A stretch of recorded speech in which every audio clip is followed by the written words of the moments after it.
G'day everyone, Viv here again from Battle Bunker. I'm in the process of painting some miniatures for this game here, Pulp City. It's an awesome little skirmish game, which I'll be talking about shortly in a couple of videos down the track. But since I was painting some miniatures, which is a very rare occasion for me, I like big brushes and big bits and scenery and all that sort of stuff. I had my brushes out, and I was watching a couple of videos by Chris from AG Productions the other day talking about brush care. So I just wanted to show you one of the tips that I've picked up from Chris and how I've implemented it in my painting, and one thing that I do just to make my painting a little bit easier. So let's go have a look at Hellsmith. He's a villain from Pulp City, and I'm painting him up right now, so I'll show you one of the hints and tips that I use to work with my brushes, etc. Okay, so I'm back in the chair. I've got the Pulp City website behind me. Go check it out. It's a great game. www.pulp-city.com. I'll stick it over here in the description. I hope the camera keeps up with me because it's night time and there's not a great deal of light around, and on the viewfinder here I kind of look green, so I've got a feeling it's trying to auto balance everything, so let's just hope it sticks with me. I don't think there should be a problem with the guys from Pulp Monsters with me playing their music in the background.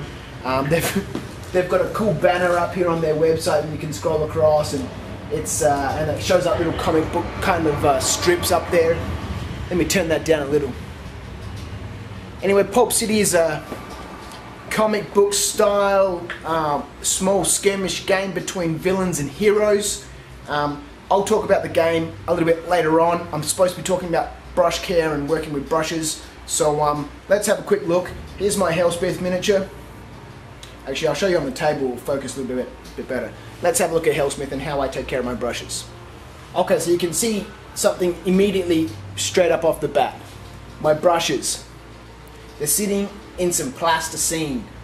This is a little bit of plasticine that's just pushed down onto the table, and my brushes, well, this one has a small piece of straw on the end of it,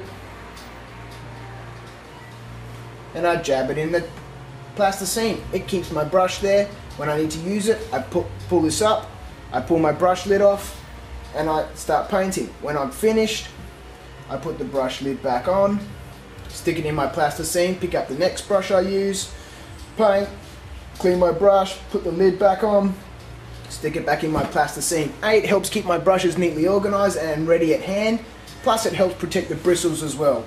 If you're going to do this and you're going to use straws, make sure that you've got enough room above the ends of the bristles and the top of your little bristle protector, that when you jab it into your plasticine, the bristles aren't going to touch the plasticine. It's a lot easier with the caps that come with your brushes because you can see what's going on, but if you're like me and you have a bad tendency to lose things, then a straw works just as well. So that's one little hint and tip that I use when I'm painting, because it helps keep my brushes neatly organized, it stops them from falling off onto the floor, and nice and simple. Anyway guys, go check out Pulp City, www.pulp-dash.com. It's in the description. Thanks guys, have a good night, see ya.